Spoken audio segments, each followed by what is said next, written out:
y'all, welcome to Mana Podcast by Atmosphere Melbourne. Man, I'm so excited kita finally do this podcasting, and we're surrounded by a cloud of witnesses di sini. Baik. Kita selama podcast ini kita bakal bahas tentang life, tentang culture. Not just today, I mean for the next podcast episodes bakal ngebahas tentang life, culture, God, anything to do with our daily life. And inilah kenapa namanya Mana, karena it's supposed to be our daily bread. Amen. Amin. I'm so excited, man. Kita punya guest hari ini. This is someone who I truly adore and admire. And this is someone yang I think setiap kali ngomong sama dia, begitu keluar dari ngomong sama dia, I felt so encouraged, I felt so full, I felt so empowered karena this guy is a well of wisdom. Wah. Coba di-record, kasih ke calon mertua gue kayak bagus tuh. Di Luar jadi biasa. soundbite ya dikasih buat calon mertua. And man, without further ado, aku mau introduce to some, and kita punya guest hari ini, Ren, my brother Ren. I love you so much, bro. Love you so much. Thank you for having me. On a very short notice, by the way. So thank you very much for being here. Thank you for having me. Kita bakal go with the flow aja ya, Yep, with the flow. yep. And mau nggak introduce dulu your background, what you do, and your passion basically. Background ya, kalau gue sekarang sedang jadi dosen, puji Tuhan dikasih kepercayaan sama Tuhan jadi dosen. Ngajar early childhood education. Jadi buat yang pada nggak tahu, intinya pendidikan anak. Jadi gue ngajar untuk bachelor sama postgraduate-nya di Victoria University. Bukan cuma pertumbuhan anak, tapi autisme biasanya. Sama recently I'm tapping into intergenerational trauma. So nggak tahu nanti bisa dibahas apa enggak, tapi seputar itulah. We can go intinya. there. We can go there. Iya. Nggak ada table content, tapi ntar bisa dibikin kok table content-nya. Siap. One of the things yang I really like talking to you about is always about the mental health side of things. Karena you, whenever I speak with you, you gave me like these tools I can go away with and really use it in my daily life. Talking about depression, anxiety, and overthinking and all that. Kayak from your clinical experience and your Aduh, berat juga ya from my clinical experience. udah kayak Jordan Peterson dia. From your experience ya, Ren, where do you think kayak trauma or like anxiety in general comes from? Kalau di sini kan kita isinya anak-anak muda semua ya. Anxiety itu formnya kan banyak sebenarnya. Paling sering di kita tuh apa biasanya? Sebutin aja. Kerjaan, relationship. Ya, relationship. Yeah. Fearing of the worst that might happen to you. Catastrophizing. Yes, kejadiannya belum tapi udah Right. mikirin ini itu. Kalau bahasa sekarangnya I'm overthinking. Right. Bilangnya kayak gitu kan. Yeah. Or kalau bilangnya kayak I'm having anxiety. Tapi ini kita pisahin dulu ya. Kalau misalnya lu bilang from your clinical experience, remember that depression sama anxiety itu kan clinical terms. Yes. Tapi in our today's society, we loosely use those two terms to explain our situation. And it's important to separate the two. Gitu. Anxiety becomes an anxiety, and I'm diagnosed with in this case an anxiety disorder atau anxiety attack. Ketika misalnya gue mau bicara di publik, gue udah deg-degan banget, gue udah keringet dingin, sampai gue udah nggak bisa melakukan itu lagi gitu loh. And it's going to create, in this case, physical change in me, and to the point dimana it's affecting my daily functioning. Right. Tapi kalau sekarang kan, gue anxious nih, besok gue ada exam. You're not really anxious. Aduh, gue kayaknya, wah ini anxiety nih, gue besok kayak gini nih anxiety. You're fearing the situation, tapi not necessarily bahwa kalian ada anxiety atau depression gitu kan. Kenapa sekarang kita kayak gitu? For a couple of reasons ya. Number one, kita itu zaman sekarang terbiasa dengan yang namanya future thinking. Jadi gue nggak bilang overthinking, future thinking. Future thinking That's tuh a good label. apa? You think too much of what's gonna happen next, tomorrow, segala macam. Or you go past thinking. Yeah. Kalian kita terlalu banyak kepikiran tentang kemarin gue gini, kemarin gue gitu, dulu gue begini, dulu gue begitu. And then you define your today based on that. And then you've got all these feelings yang menurut gue mungkin relevan atau nggak relevan sama this present moment, Right. isn't it? Yeah. Yang kita sering kali nggak lakukan adalah to be in the present moment. Yeah. Exactly. So when you're not in the present moment, your mind will be in the future or in the past. Gue kasih analogi ini ke Dennis nih. Ini gue kasih tahu ke kalian juga. Lu pasti ingat. Supaya kita ngerti ya, how to separate between the feeling and the situation. And so you guys will understand now why you're feeling the way you're feeling. Okay? This is the tool. Ini analoginya dulu, terus ntar kita bahas. Yeah. Ada 2 monk, ingat kan? Yeah, ingat. Ada 2 monk yang lagi jalan ngelewatin satu river. Monk itu mereka punya peraturan bahwa mereka tidak boleh. 2 monk ini mereka punya peraturan dan mereka sudah janji bahwa mereka tidak akan memegang lawan jenis. When they were walking through the river, tiba-tiba mereka lihat ada ini cewek yang kesakitan kakinya, and she was not able to cross the river. Terus dia minta tolong. Wah, si junior monknya bingung. Wah, gimana ya? Kita juga mau nolong, kita nggak bisa, kita nggak boleh megang lawan jenis. Terus si seniornya juga ngeliat. Terus setelah beberapa menit, ada si seniornya gendong ceweknya, so mereka cross the river. And the junior saw the entire situation was so much disbelief gitu. Terus sudah selesai nyebrang, ditaruh kan. Terus mereka jalan lagi.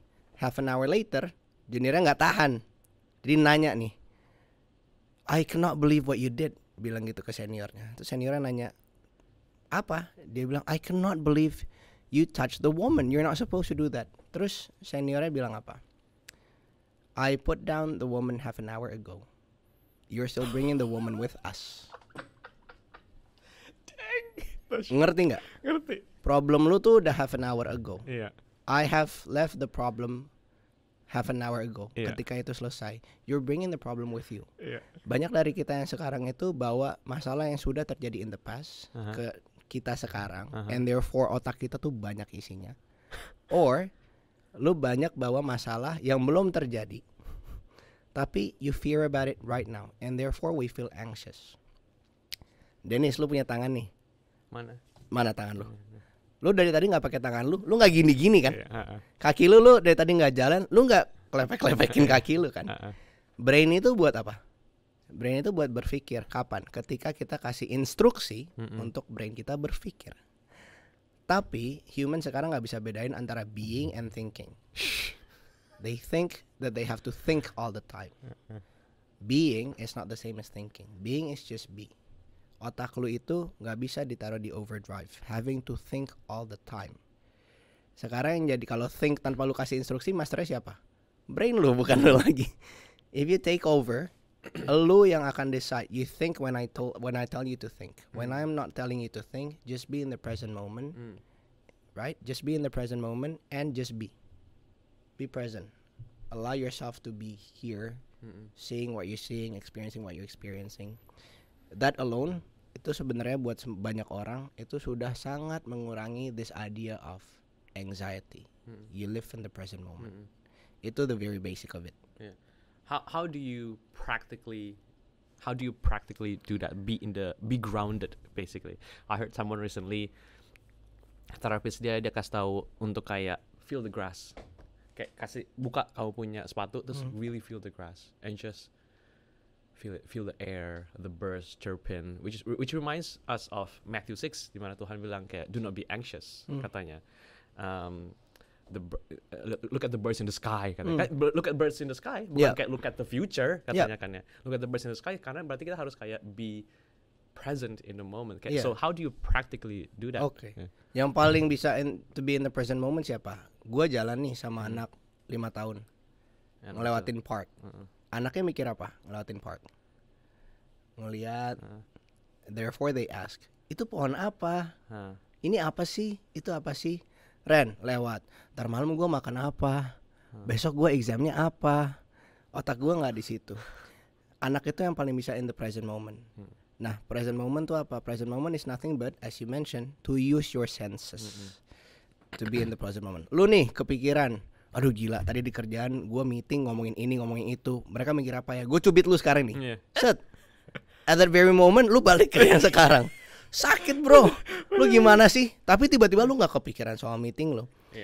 The way for you to be in the present moment is to use your senses. Human is meant to do that anyway. Therefore, children itu mereka, that's the very nature of people in the present moment.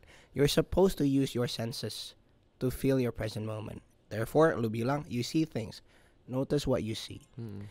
Gua ini agak awkward sedikit ya. Tapi dari tadi kita ngomong kan, I'm gonna force you to be in the present moment. So I'm going to stop speaking for 5 seconds. And then just after 5 seconds, just tell me what you hear around you, okay? 5 detik aja, kalau nggak awkward habis itu.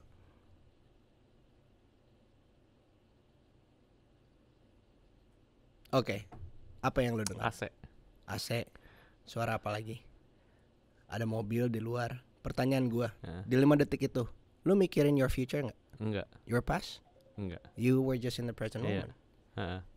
Orang bilang meditasi Ren gini segala macam. That is nothing but you noticing what's around you. Karena ketika lu notice what's around you, you force your brain to be here in the present moment.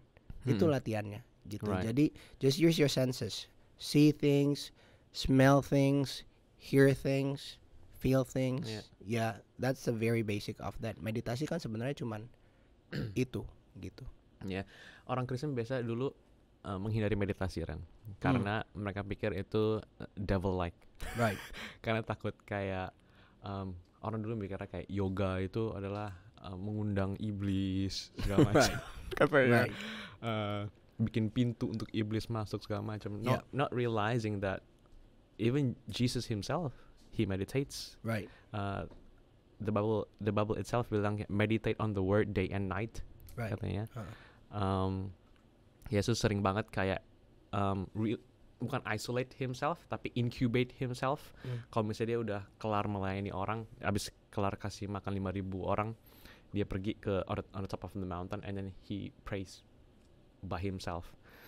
So if Jesus himself models meditation, then Christians should also, I think, model what he does. Right. And the way I think about anxiety is mental forecast.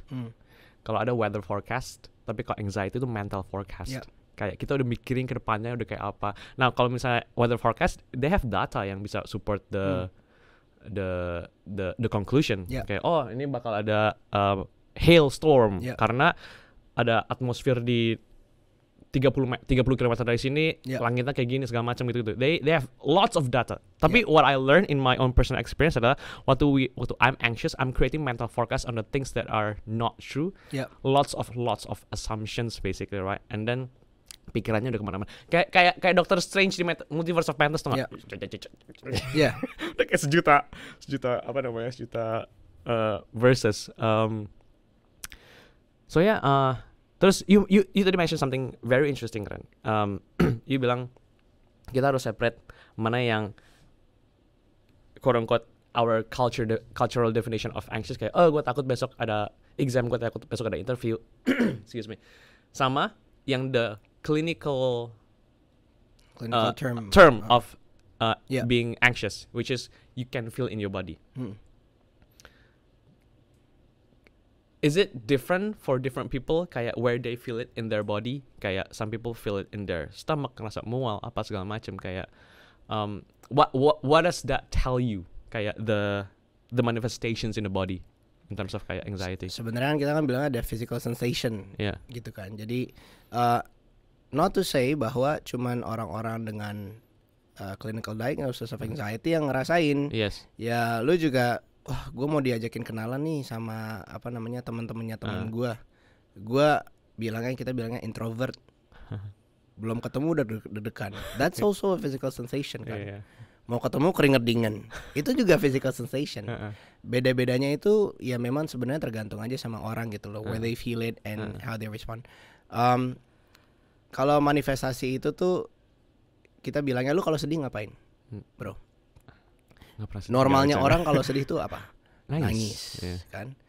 Kalau lucu Tawa. ketawa gitu kan. Jadi your body itu is giving you signs. Right. Emosi itu tuh your body giving you signs on how to react to situations. Likewise with anxiety gitu. This is your body telling you that hey, you're feeling something. Notice this. Notice this, that the situation is making you feel this way. It's just a sign gitu loh. Yeah. Not to say that we have to succumb to the sign kan. Tapi could I give like a very bukan controversial idea ya, tapi this is for me by far ini the best advice I have ever received soal how to deal with anxiety. Okay. Anxiety yang yang kita bilangnya sekarang ini deh anxious kalau nggak salah. You fear of something that has not happened yet. Okay. Orang-orang bilangnya apa? Nggak usah dipikirin bro. Ya kan? Atau challenge your thought process bro. Cuman di kita kayak aduh susah banget, gue makin challenge, gue makin kepikiran. I've read this book dan this book gives me a very good advice. Sampai sekarang masih gue pakai. Dia bilang gini, kalau lu sampai takut atas an outcome of a situation, the first thing that you do is you think of the worst that can happen to you. Yes. Wah, kok gitu? Kenapa malah lu mikirin yang the worst that can happen to you? Think of the worst that can happen to you. As an example, gue kasih example waktu itu di tempat kerja dapat komplain dari orang tua. Dulu gue masih kerja jadi guru. Dia bilang gue gini gitu ke anaknya, gue mau dilaporin dong ke Department of Education. Can you imagine that was big for me gitu. Gue pulang tuh gue keringet dingin, gue kepikiran. Besok pokoknya mau meeting sama Ren. Wah gila, gue takut banget tuh. Terus akhirnya gue baca buku itu. Terus di buku itu bilang, you think of the worst that can happen. Okay, for Ren in that position, what could be the worst thing that can happen to me? Besok di meeting gue diamukin. Dia marah-marah ke gue, verbally saying all these things to me. License gue dicabut, gue dipecat. That's the worst thing that can happen dong. Ya udah nih. Oke, dia bilang think of the worst. That's the worst. Step keduanya, think of the solution for the worst thing that can happen to you. Think of 3 at least for each one. Ya udah. Besok kalau gue dimarah-marahin, what would be my solution? You know what? I'll listen to them. That's important. Second, I'll apologize to them. Okay. Third, after that meeting, I'll take a walk or I'll do something that will, in this case, help me to soothe myself down. Okay. Kalau misalnya seandainya gue dilaporin ke Department of Education, gue bisa appeal. Gue ada orang-orang yang tahu cara kerja gue. They were the witness in that. I can provide that information. Third, license gue dicabut, berarti gue udah gak bisa ngajar lagi tuh 6 bulan. Okay, why don't in that 6 months I'll think of a different means of finding an income. Terus third stepnya, accept it. Karena apa? Gue anxious kalau mikirin the worst. Nah, kalau abis itu gue mikir lagi, besok gimana kalau dipecat? Ya udah ada solusinya. Besok kalau dimarahin, udah ada solusinya. So I was okay. And then here's the thing, 80% of the time yang terjadi sama kalian tidak pernah sesuai dengan your biggest fear. Never. Besokannya gue masuk, orang tuanya kesel, nggak marah-marah sama gue. Lu mau laporin ke Department of Education, ya udah deh, Department of Education lihat within sehari dikasih balik, dia bilang kayak nggak ada enough evidence, it's okay. 1 bulan kemudian keluarga itu keluar cari sekolah lain. Okay. Tapi you know what, after that incident ya, di setiap gue ngerasa this fear, gue selalu pakai step yang sama dan itu selalu bekerja gitu. Karena a lot of the time you feel anxious and you feel this fear karena you are thinking of the worst that can happen to you gitu. There's a lot of logical stuff di situ ya, yang you lakuin. Kadang orang lagi anxious, they can't think logically. It's all kayak feelings overwhelmed, right? So apakah kita harus kayak acknowledge dulu kayak feeling, okay, I'm feeling anxious segala macam. Terus karena most of the time kalau misalnya kita lagi mikirin solusi waktu lagi feelings kita lagi overwhelming banget, we can't think of anything sebenarnya, honestly. Right? So how do you deal with that? Yeah, that's a good question. I think the answer would be the brain that thinks of the problem cannot be the same brain that thinks of the solution. So it can come in so many forms. Books itu one of them. Kan, gua nggak bisa pikir sendiri, gua pakai buku. Tapi di dunia kita sekarang itu misalnya di gereja support system. You have to make sure that you're surrounded by people yang ketika lu merasa lu merasa seperti itu, they can provide you with that positive support. The people around you itu kan it matters to the type of thinking that you have. Okay. Gitu. So, can you elaborate on that? Lu lagi sedih. Man gila, aduh gue gimana ya kerjaan gue nih, bos gue kayak gini kayak gitu segala macam. Lu ngomong sama orang A kayak bos gue juga kayak gitu tuh. Udah lah lu kalau gitu keluar aja lu, udah nggak beres tuh tempat segala macam. Toxic nggak tuh? Lu udah stres, makin stres, dan mungkin outcome yang lu ambil bukan the best outcome. As opposed to you having a good support system, di mana mereka kayak, look, I understand where you're coming from. It must have felt so challenging, for you to feel that way. Why don't we just do something first to wind down, okay? When we feel better, let's revisit what has happened and then revisit it from an objective perspective. Bantu. So it matters the people yang lu punya di sekitaran lu. What you hear, what you see, what you feel, again goes back to the sensation. Kayak gue selalu bilang, lu nggak bisa withdraw what you haven't deposited in your mind. True. So ketika lu ada masalah, ya yang lu withdraw in your mind all the solutions cuman yang lu tahu sekarang kan. It's important to deposit things before the problem happens. Ini satu ya. Kita sebagai manusia tuh kadang tuh go through life lupa yang namanya personal development atau personal growth. Kalian datang hari Minggu dengerin Dennis, itu personal growth loh. Karena balik dari dengerin lu, dan sampai sekarang gue masih bilang kayak gila, sermon lu tuh salah satu yang terbaik yang gue pernah dengar. Tapi kalau gue balik nih dari 50.000-nya gue kasih di bawah. Makasih ya. Nah, ini sponsor by the way. Sponsor, Kalau gue pulang dari sermon lu, gue belajar sesuatu kan. Mungkin di saat itu Dan gue belum perlu itu. Right, true. Tapi a week later mungkin I encounter a problem di mana gue perlu itu kan. So this is why first it's important to increase and strengthen your knowledge before the problem happens. Yaitu Bible study kah, dengerin sermon kah, dengerin sermon di rumah kah, podcast kah, buku, apapun itu, it's important. And ini juga yang terjadi ketika orang bilang, kok relationship gue begini-begini terus ya. The question is, what do you do in between those relationships? Are you increasing your knowledge? Are you increasing your skill set? Dan ketika tidak, ya sama aja kayak gue kayak, Dan nih matematika ya nih soal anak kelas SMP, lu kelas 5 SD nih susah banget Ren. Oh susah, ya udah nih gue kasih lagi yang baru, kasih lagi. Mau gue kasih lu 100 kali juga lu nggak akan bisa nyelesain. It's what happens between gue ngasih lu. Apakah gue ngajarin lu? Apakah Dennis ini baca sesuatu yang bisa bikin lu knowledge lu bertambah soal ini? Dan akhirnya kalau iya kan ketika lu kerjain lu lebih bisa nyelesain kan gitu. Jadi I think it's important to surround yourself with the right information, increase, strengthen your information, and for me, it's really to be around the right people. Gitu. Absolutely. You mentioned the significance of support system, right? In terms of dealing with people with anxiety, not just people yang anxious in general, tapi kayak proper anxiety. Because I think sekarang makin banyak orang-orang yang kayak mungkin mereka belum diagnosed with anxiety, tapi really they potentially might they might have anxiety, right? If they go to counseling and stuff like that.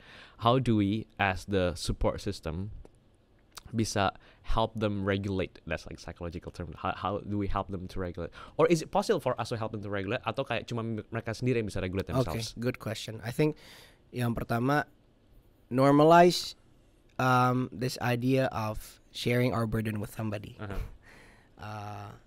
Cewek lebih gampang dibandingin cowok. Cowok kita kalau ngumpul berapa banyak sih yang kita omongin yang kesannya tuh deep talk gitu. Tapi there's a question dulu yang pas kejadiannya Will Smith itu orang-orang ngomongin tuh karena you know before that what happened, dia pernah terbuka sama group of cowok-cowok tentang his struggle. Diketawain. Dan di semua media dibilang kayak Will Smith nih ngapain nih ngomong kayak gini, ngomong kayak gitu, tidak di-acknowledge. Ketika tidak di-acknowledge, what happens? He's not gonna do it again.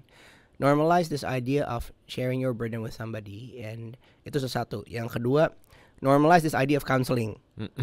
Itu juga penting. Mind, body, spirit. Yes. So body urusannya dokter, spirit di gereja. So your mind? Lu punya GP, gue punya GP. Udah pasti lu ada dokter. Lu punya counselor. Ngapain punya counselor? Gue nggak ada masalah. Well, lu tahu COVID. Kalau sekarang lu ada COVID symptoms, lu bisa tahu.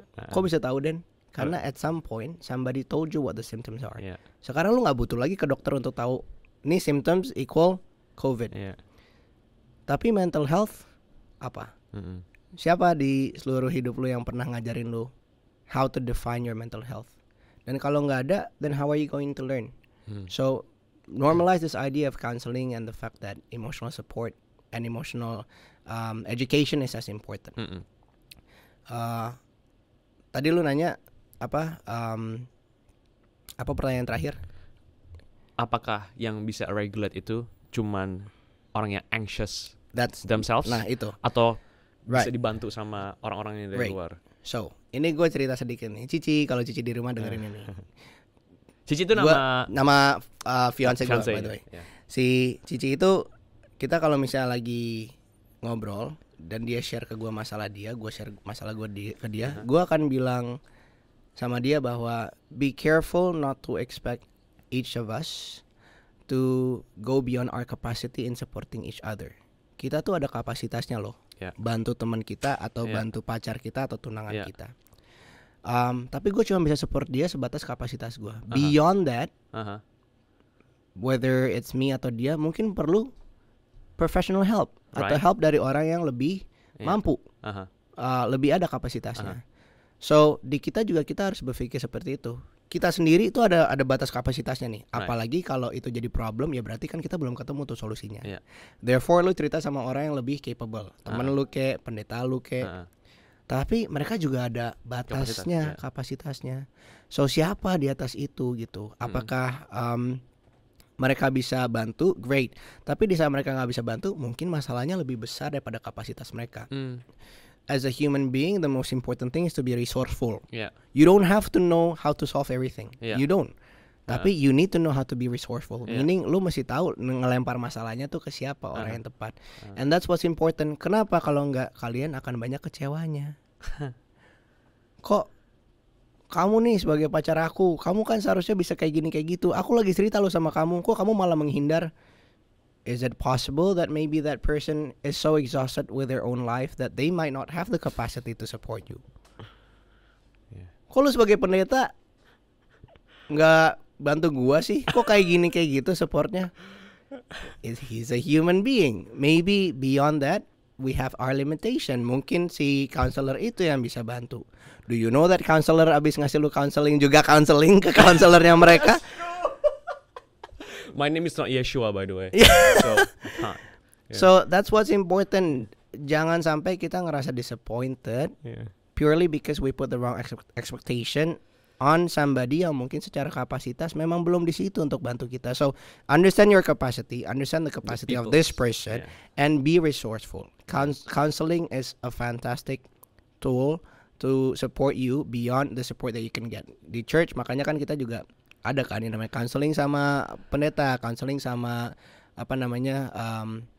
teman-teman di gereja. Tapi just be very mindful about people and their capacity sih menurut gue.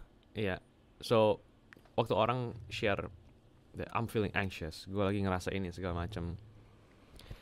Gimana caranya kita bisa help them, soothe them, help them regulate? Itu kayak what are the handles yang kita bisa punya? Lu kalau cerita sama orang paling bete kalau apa? Besok gua gimana ya? Exam tuh ya. Gua tuh aduh pusing banget.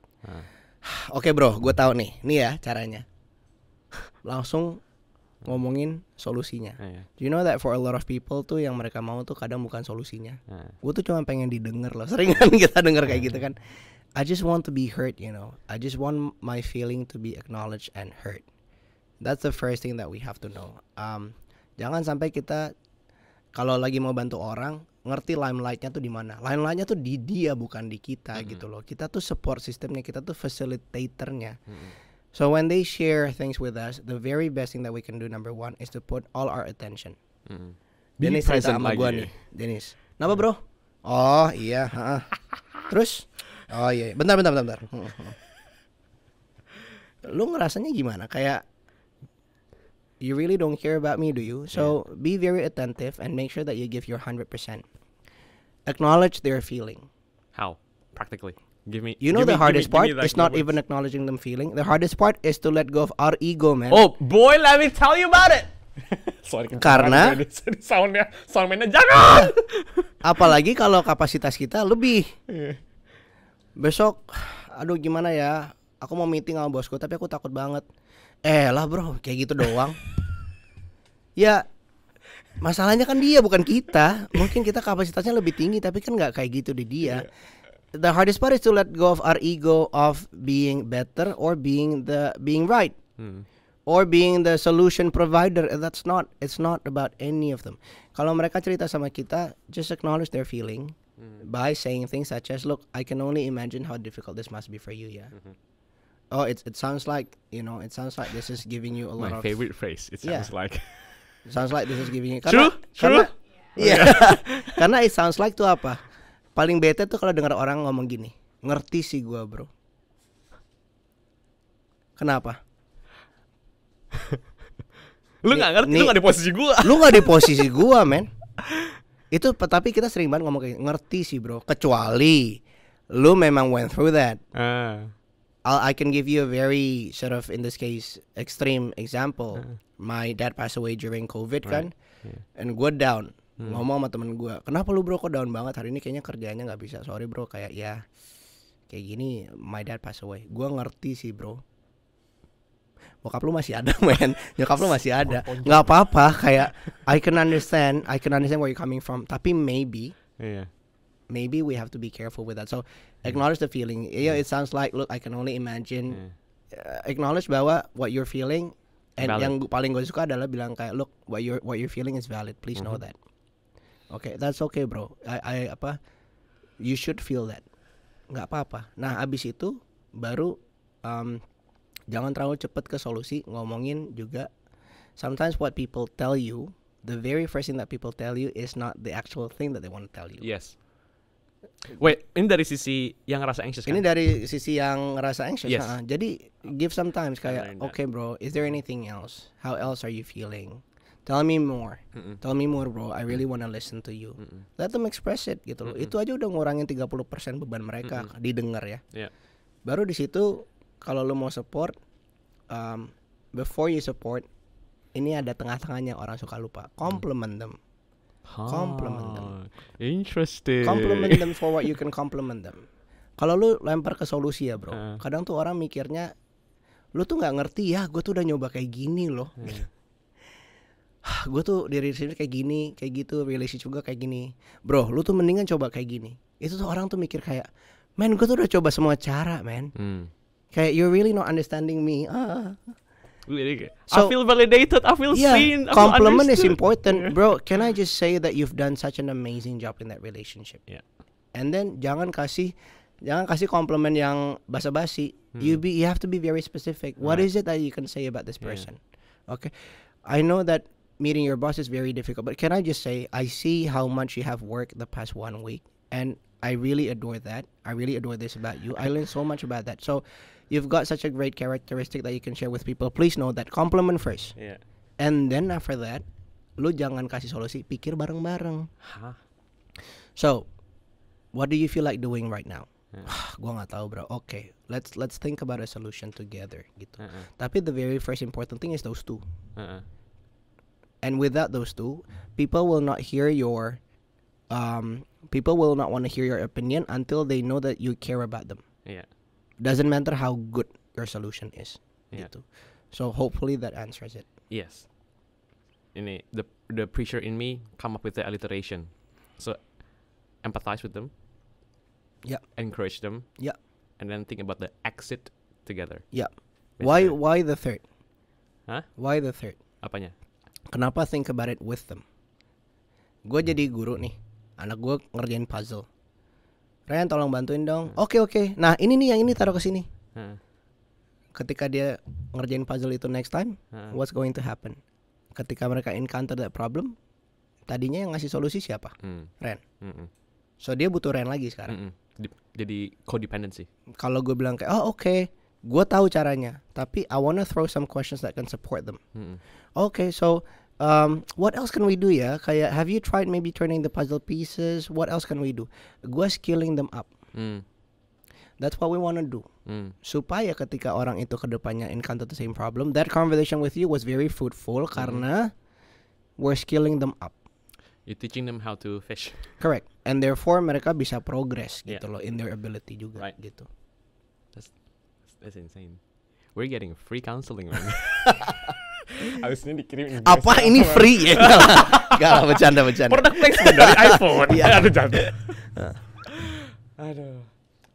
You know yang lagi ngetrend sekarang Ren, attachment styles. Yeah. Have you ever heard of that? Yeah. Attachment styles, secure, avoidant, anxious sama satu lagi. Pretty much ya, bilangnya sih mix attachment gitu. Right. Kadang orang eventually bilangnya insecure ya, tapi avoidant sama anxious sih, that is also a type of insecure attachment. Can you speak to that? So, secure attachment, anxious attachment, sama avoidant attachment. Any attachment that we have itu it's shaped by what happened to us in the first 6 months of our life. Gitu. Jadi, kalau dari birth to 5 itu so many things happen to you guys kan. Nah, kita ada yang namanya nanti bisa dicari itu psychosocial. Wah, ada gurunya di sini, Bapak Patrick. Psychosocial theory namanya. And what happens between the age of birth to 8 for a lot of people birth to 8 that shapes your identity. Identity is not fixed ya kawan-kawan. Come on now. It is shaped, and ketika it's shaped berarti bisa dirubah kan. So let's talk about the type of attachment dan kenapa attachment occurs. Waktu kecil sebelum lo bisa bicara, lo kalau butuh apa-apa ngapain? Anak bayi nangis kan. So you've got caregivers around you. Caregiver tuh gue gak ngomong orang tua doang ya. Apalagi di Indonesia kita suster kan. Nah, kadang supir siapapun lah, eyang segala macam. Ketika lu nangis, ada 3 respon yang bisa diberikan orang tua. Oke. Yang pertama responnya adalah konsisten. Konsisten. Jadi setiap kali lu nangis, orang tua lu akan selalu datang ke lu dan soothe you. Selalu. Lu nangis, responnya akan selalu sama. Dan lama-lama sebagai anak lu ngelihat itu sebagai apa pattern. Ini karena setiap kali lu merasakan sesuatu, lu butuh sesuatu, your need itu selalu di cater sama orang tua. TK aja ya. TK itu ini anak-anak yang bisa kayak bilang sama orang tua kalau di drop di TK, ada ma papanya pergi, dia gak masalah. Kenapa? Karena dia tahu orang tuanya akan balik. Karena kan konsisten dari kecil. Insecure attachment itu ketika lu nangis nih waktu kecil, orang tua lu kadang attend kadang enggak. Kenapa? Mungkin tipe orang tua yang sibuk, yang udah ada masalah sendiri di rumah. Jadi nangis kadang di cater, kadang enggak. Kadang datang, kadang enggak. Kadang nangis malah disuruh diem. Udah.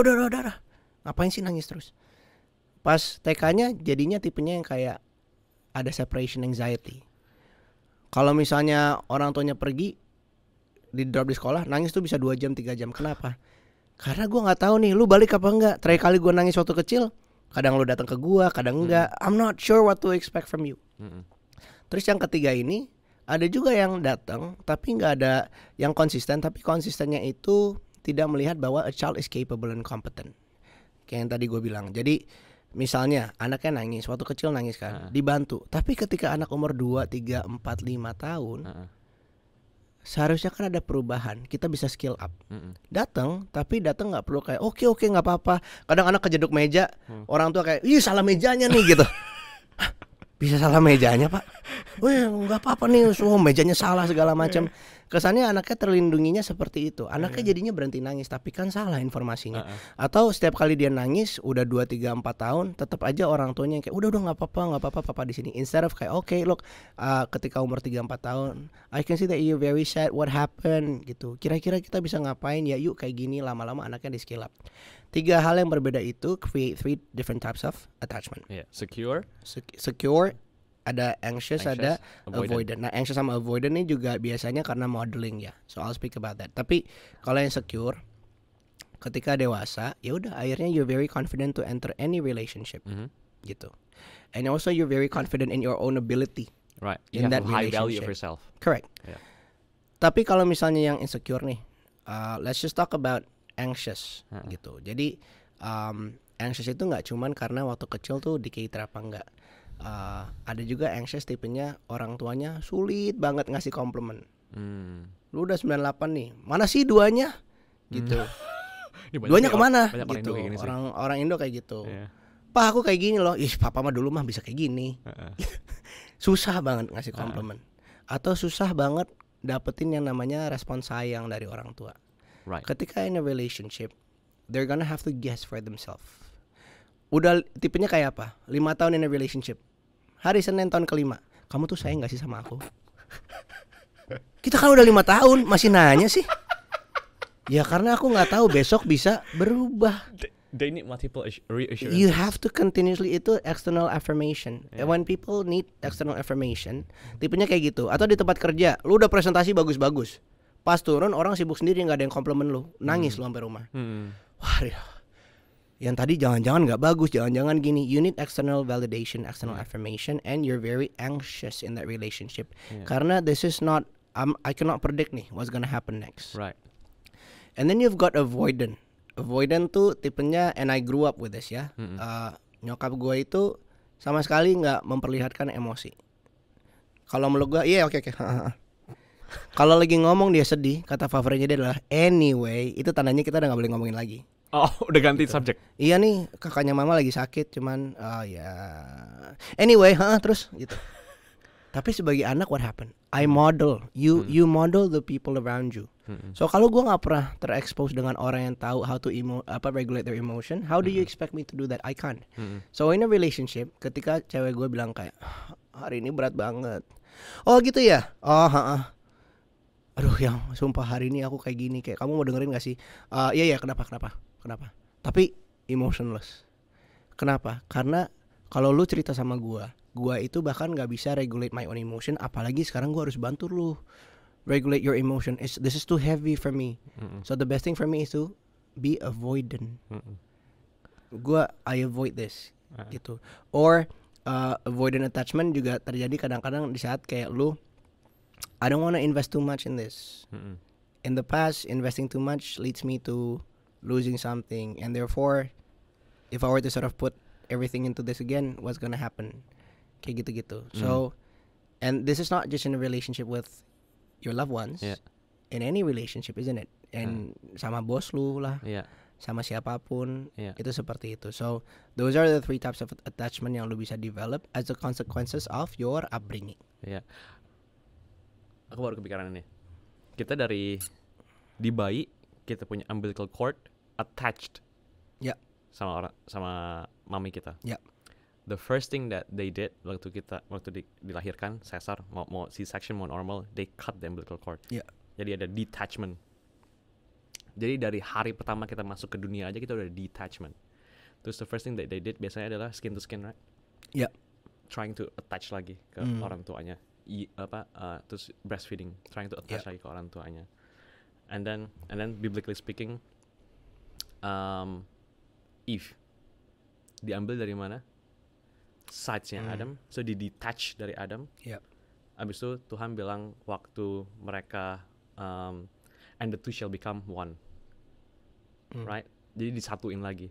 I think there's a lesson in that, di mana dari dulu kita ada detachment and now we're trying to find our attachment lagi, tapi mau yang secure basically, right? Karena yang Tuhan bilang kan and the two shall become one, bukan and 1 plus 1, bukan and the two shall become one, bukan kayak jadi perkalian, bukan pertambahan. Jadi basically, right? And kayak we're throughout our life we're trying to kayak find someone yang kita bisa be attached to lagi, tapi yang in a wholeness and proper and a godly way, right? And sekarang kita ada develop anxious attachment, kita develop avoidant attachment. Gimana kalau yang anxious attachment sama yang avoidant attachment itu punya hubungan? What are the dan itu akan selalu seperti itu. Akan selalu seperti itu. Is it fixed? Bro. Nggak fix, tapi opposite attracts. Seringkali tuh anxious attachment akan bertemu dengan avoidant attachment in the relationship. Oh. Can I be honest? I think I'm avoidant attachment. Gue sama malu. So without me saying anything, ya kalian tahu the opposite apa kan? Anxious attachment. How do we navigate? Sebelum get into relationship, Uh-huh. see whether this makes sense to you ya. Uh-uh. Orang nih, gua nggak akan kasih gender bias, jadi cowok cewek sama aja. Uh, itu orang tuh baik, itu orang PDKT, itu orang tuh baik, itu orang gini segala macam. Kalau nggak mau, kurang challenging bro. Kurang challenging tuh maksud lu apa? Ya dia cepet banget langsung kayak suka sama gua. Isn't that a good thing? Nggak challenging bro. Terus get into relationship. Uh-uh. Pasangannya avoidant kan, lu kan mau yang challenging nih, yang kayak gue sayang sama lu, susah nih gue ngasih liatnya. Tak cerita, wah, gila, kok dia kayak gitu ya sama gue ya? Kenapa? Kok dia kok cuek banget sih? Lalu kemarin maunya yang challenging, sekarang get into the relationship, lu bingung, lu attract yang challenging. Yang kayak gitu, kenapa bro? Ini ngerti dulu ya. Kenapa lu nyarinya yang challenging? Ketika lu waktu kecil itu orang tua lu itu susah untuk ngasih komplimen ke lu. When people give you compliment dengan sukarela, it doesn't mean as much to you. As opposed to if you have to work hard for it. And so therefore in a relationship, this idea of love, lu akan berpikir bahwa love has to be earned. It is not something that can be freely given. And so therefore kalau orang ngasih itu free, there must be something wrong, isn't it? Because this is not the pattern that I'm used to. And therefore I'm going to look for a love that has to be earned continuously in a relationship. Ya tapi it has to come from somebody yang seperti itu. Somebody yang tipenya adalah gue akan susah ngasih lihat ke lu kalau misalnya gue sayang sama lu. Opposite, they get into the relationship. Nah kalau udah di relationship udah bingung tuh, siapa yang mau fix siapa, ini mau gimana, ini ada masalahnya, kenapa jadi seperti ini. Terus keluar, nggak bekerja nih, ketemunya yang seperti itu lagi. Karena it's really not in the other person, it's in us. If we cannot, jangan sampai we get into the relationship sebelum kita ngerasa, menurut gue yang paling penting ya, sense of self-respect itu nomor 1. Yang kedua sense of self-love. Kalau lu belum ada itu, susah masuk in a relationship karena you will always be expecting this from this other person gitu. And ya itu yang attachmentnya seperti itu akan selalu keluar gitu. If you're secure about yourself, it helps lo bro gitu. Karena for you in a relationship, you don't question whether or not you deserve the love. Anxious kan itu sebenarnya. Kayak anxious itu I don't feel like I deserve the love gitu loh. Tapi then the love has to be shown to me in a very specific way. Kamu mau makan apa ntar malam? Nih aku udah bikinin ini nih buat kamu. He be preaching guys. Terus besoknya kayak, kamu sayang gak sama aku? Kemarin aku baru capek-capek pulang kerja bikinin kamu makanan. Bukan buat kamu ya Cici, tapi maksudnya ini contoh. Sekarang masih nanya kamu sayang. Ya tapi kan sayang buat aku gak itu. Sayang tuh quality time sama aku, nonton drakor bareng sama aku, gini gitu segala macam. I'm looking right at the camera. Yeah. That's because you don't know how to provide yourself self-love, and therefore the love has to be showered by people in a very specific way gitu. In a specific way.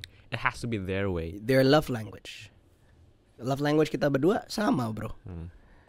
Gue udah provide buat lu, I will make sure gue dapat gaji ini segini supaya kita bisa nikah segala macam.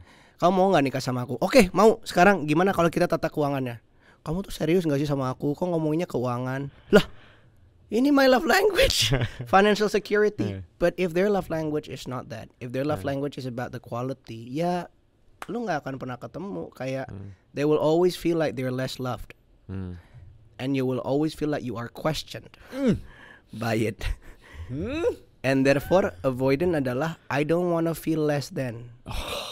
So please don't come to me and say do you love me, because why don't you acknowledge me when I was there 10 p.m. in the evening still having some meetings and that for this relationship? Kenapa nggak di-compliment? Kenapa your question itu selalu why don't you love me or do you love me? Well, the anxious avoidant meeting the the anxious attachment meeting the avoidant attachment.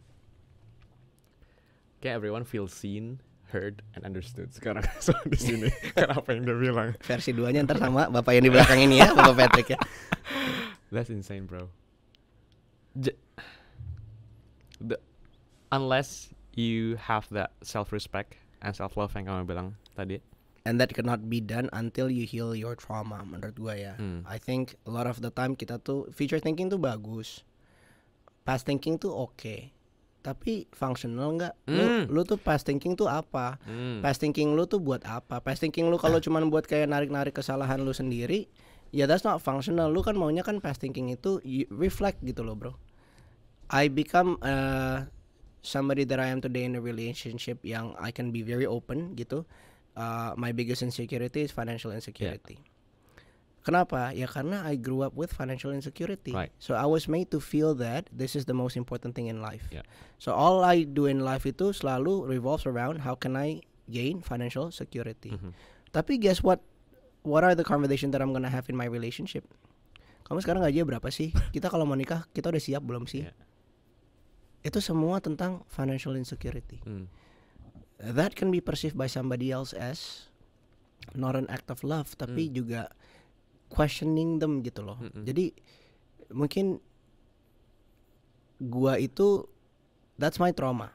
And I'm very well aware sekarang untuk bilang sama Cici bahwa when we fight, take a moment to pause and think, ini tuh fightnya tuh gara-gara situasi ini, or am I throwing my trauma to you? Gitu. Kan pernah. Say it again. I'll give you an example. Say that again. Waktu itu cuman mau apa? Simple aja, bro. Kita cuman mau book a restaurant. Lagi di Singapura nih, waktu dia di Singapura. Gue tipenya tuh maunya datangnya 15 menit lebih awal. Cici nggak apa-apa, dia kan pramugari dulu kan. Jadi nggak apa-apa lah 15 menit belakangan aja gitu loh. Dan memang nggak kenapa-napa sama sekali kan. Itu kan lumrah sebenarnya kan. Restoran kan punya that policy. Berantem. Pulang-pulang berantem hebat.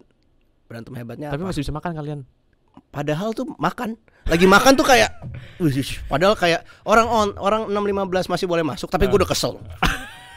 Terus pulang dia pulang dia tuh bilang, "Kenapa sih?" Terus gua intinya bilang sama dia kayak, "Kenapa sih kalau misalnya seandainya bisa datang sana on time, kenapa sih kita tuh mesti mepet-mepetin terus? Aku tuh nggak suka gitu." Terus dia bilang kayak, "Kamu tuh kenapa sih kalau misalnya aku kasih opini kamu nggak pernah dengar?" Nah di momen itu gue bilang kayak, "Okay, hold on.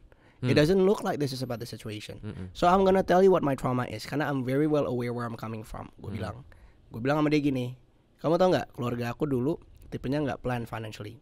My mom did. Tapi karena my mom did, dia yang harus nanggung semuanya moving forward.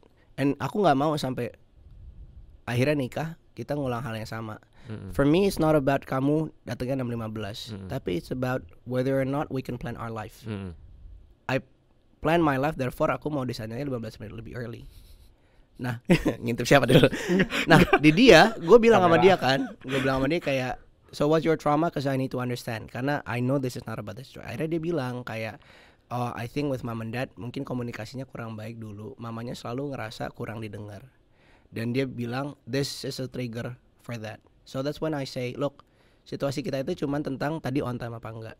Tapi kalau kita mau terus-terusan kayak gini, it's important to ask ourselves, lu udah heal dari trauma lu belum? Have I healed from my trauma? Dan itu tugas kita di luar relationshipnya. Itu tugas gue sendiri. Itu tugas lu sendiri.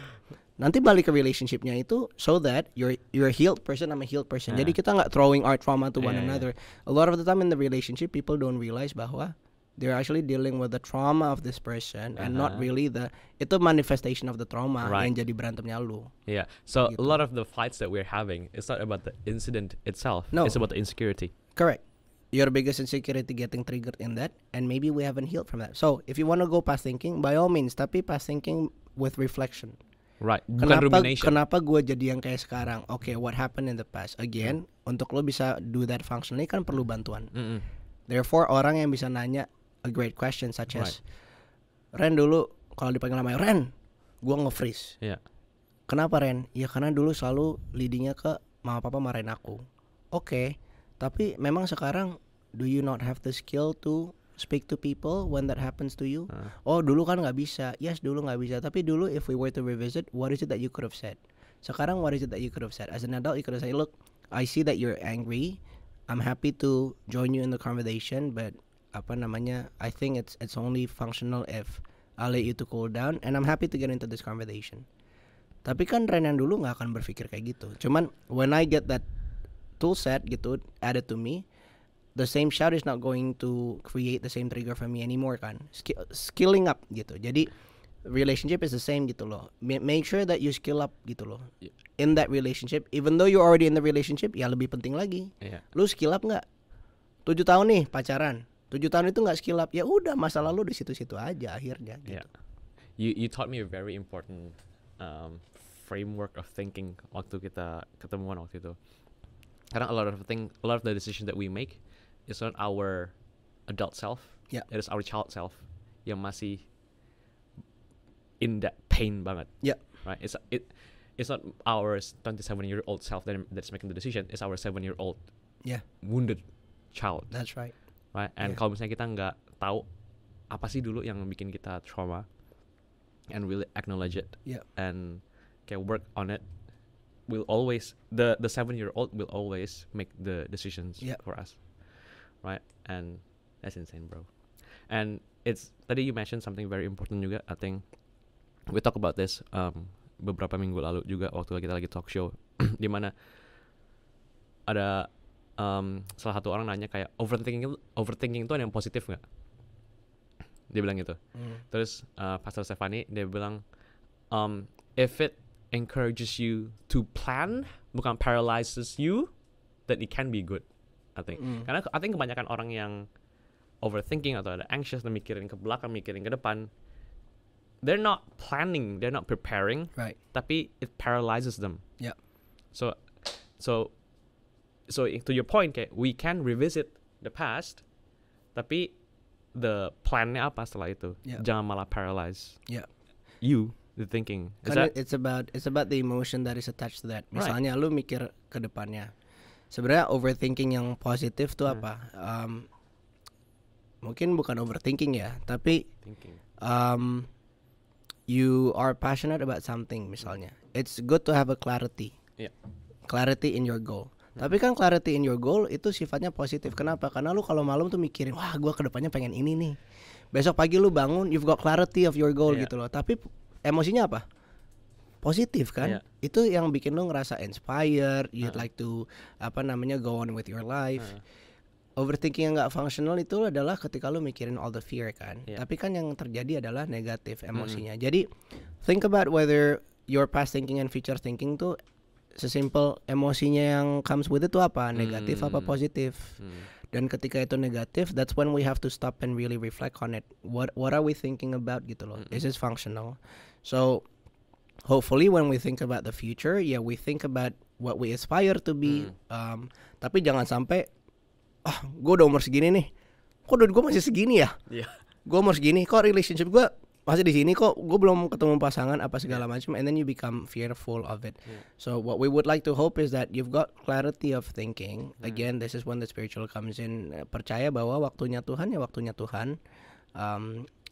It's okay to surrender, but again, this is when dikasih proporsi lah, mikir future thinking, past thinking, sama present thinking. Kalau kita sekarang gini, 80% future thinking, 10% past thinking, kalau enggak 15% past thinking, 5% present.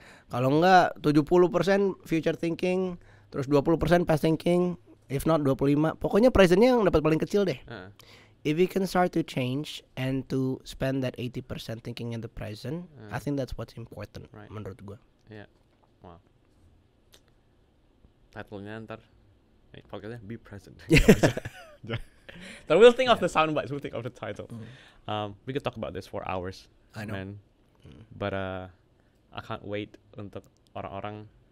So mana itu waktu Tuhan kasih bangsa Israel the provision mana, they're complaining to God, right? Kayak the Egypt era was better, kita ada makan ini itu segala macam, not realizing mereka dicambuk lah apa segala macam. Misalnya kadang kita ada selective amnesia, right? Serius, kita ada selective amnesia. Kita cuma inget yang highlight reelsnya doang, tapi padahal we were in pain.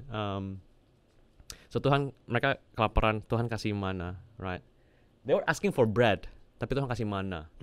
Mana itu their language for kayak waktu Tuhan kasih provisionnya, mereka nanya what is it? Itu artinya mana? What is it? And what they did adalah mereka harus ambil mana ini, terus mereka harus grind it up, terus make it into a bread. Yeah. So I think this is what this conversation is all about. It's mana.